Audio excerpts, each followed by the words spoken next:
Pitong halaman na variegated na napakamura lang at talagang pwede kayo mag-alaga. May mga green sila pero iba-iba yung nabubuong variegation sa kanyang dahon.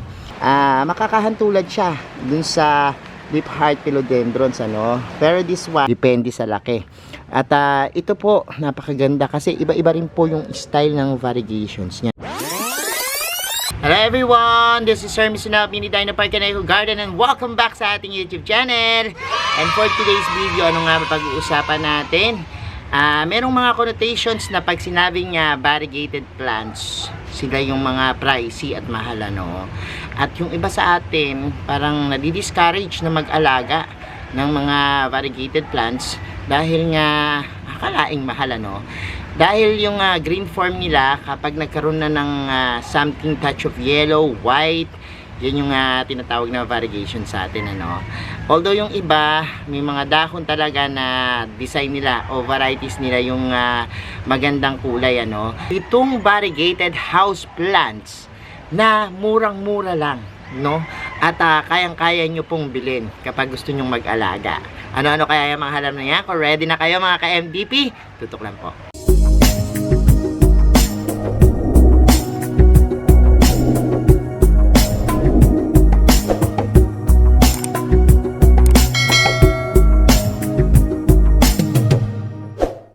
And we're back mga ka-MDP.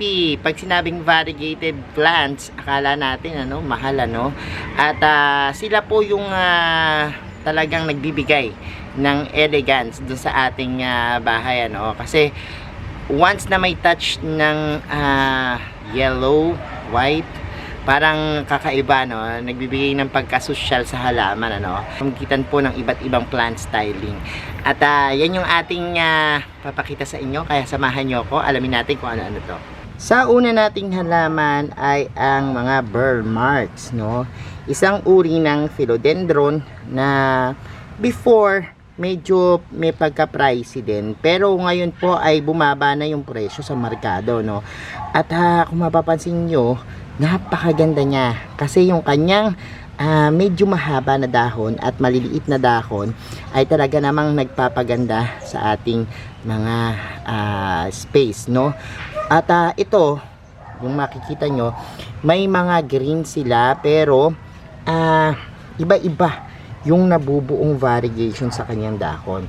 Kung minsan po ay may pagka-light na yellow at kung minsan man po ay yan, iba't ibang klase ng yellow pero makikita pa rin po yung green na dahon Masasabi ko na isa sa murang halaman na ngayon na variegated At madali namang alagaan dahil ang mga philodendrons, alam natin na maraming benepisyo yan Kapag halimbawang nilagay mo yan sa inyong bahay, maglilinis yan ng lason sa hangin yung mga chemical na hindi maganda sa hangin na-absorb po nito At ito po madaling alagaan sa pamamagitan po ng pagbibigay sa kanya ng enough na sunlight Hindi kailangan ito ng masyadong mainit na lugar or ng lugar na tampak sa araw. Yung bright shaded na area pwede na po sa kanya yan Kaya naman perfect ipang display. Bukod dyan, malalambot din yung mga dahon niya na gustong gusto nung iba dahil dun sa kanyang fine na texture. At the same time, makikintab yung kanyang mga dahon Minsan po yung green na dahon po ay talagang nangingibabaw at kapag hindi natin natanggal yan, maaaring dumami at mawala yung variegations o overpower nung kulay green yung variegated form niya. Sa pangalawa nating plants ay ang alocasia. Ang alocasia, kung matatandaan nyo po, ito yung isang halaman na talagang nung umuso sobrang mahal dahil po dun sa kanyang yan, puting variegations Actually, ito pong alocasia meron green form yung kulay green po na form nito is yung parang gabi-gabi sa atin pero ngayon na sobrang dumami na sila at ang dami nang nagbebenta, ang baba na presyo nitong mga alocasia At yan, makakabili ka na lang ng 150 o minsan mas mababa pa dyan, ano, depende sa laki. At ito po napakaganda kasi iba-iba rin po yung style ng variegations niya, no, depende po sa mabubuo. Ang susunod naman po nating halaman, ito yung Philodendron Brazil. Nahanap-hanap ko yung aking Philodendron Brazil dito, buti mayroon pa ako dito, no. Pero ito po kasi maganda siya lalo na kapag halimbawa nabibigyan ng enough na sunlight, ano, mas nagiging dark yung kanyang variegation. Mas nakikita yung kanyang variegations, ano, na yellow. Makakahantulad siya dun sa Deep Heart Philodendrons, ano. Pero this one may shaded po na yellow yung kanyang mga dahon, no. At ito rin po, pwede siya hanging, pwede rin pong nakapole, no. Maganda po siya na ilagay sa ating bahay kasi nag-a-add siya ng kakaibang tingin, ano, parang medyo uncommon yung tingin sa mga halamang merong ganito. Sa pang-apat nating halaman ay ito pong mga spider plants, ano. Ang mga spider plants po niyan, may green form din po yan, pero yan po yung variegated form, ano, yung may puti-puti, ano. Maganda rin po siyang alagaan as house plants kasi ang daming benepisyo, no. At isa rin po sa mga absorbent ng mga toxic sa hangin, ano. Kaya po ito maganda ihang at yan, magdadagdag din po ng ganda sa inyong mga bahay.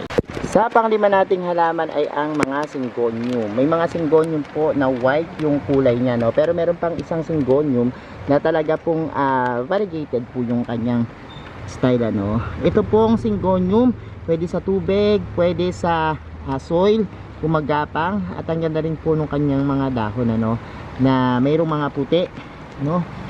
Merong isa pang uri ng variegated na syngonium, yung talaga makikita mo na parang mga mapa lang yung kanyang variegations, ano.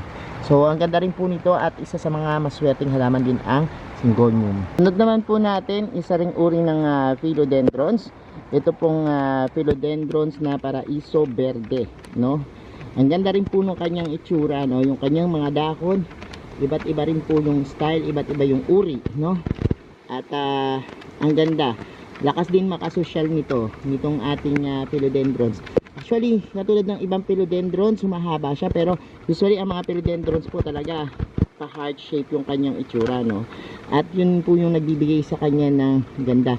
Kaya lang po, ang kaibahan dito is mas mahaba sa mga normal na dahon, mga philodendrons, at mayroon po siyang mga parang rapol sa gilid o pagkakulot, ano, na parang fold po yung itsura niya. And sa huling-huli nating halaman, ito pong mga photos, ano. Usually po mga golden photos, yun talagang maganda yung variegations niya at common na makikita natin, ano. Isa rin po sa mga top favorite plants, ano, dahil po dun sa mga benepisyo niyang binibigay. Tinatawag din po itong money plants, ano. Napaka versatile ng halamang ito dahil po pwede siya sa tubig, sa soil, at pwede rin paggapangin, ano, o ihang. Maswerteng halaman, kaya nga po tinaguri ang money plants yan dahil po dun sa kanyang mabibilog na dahon, ano, na hugis puso, pinaniniwala ang kumakatawan po yan sa kaperahan. At isa po sa mga halaman na talagang madaling alagaan at madaling padamihin.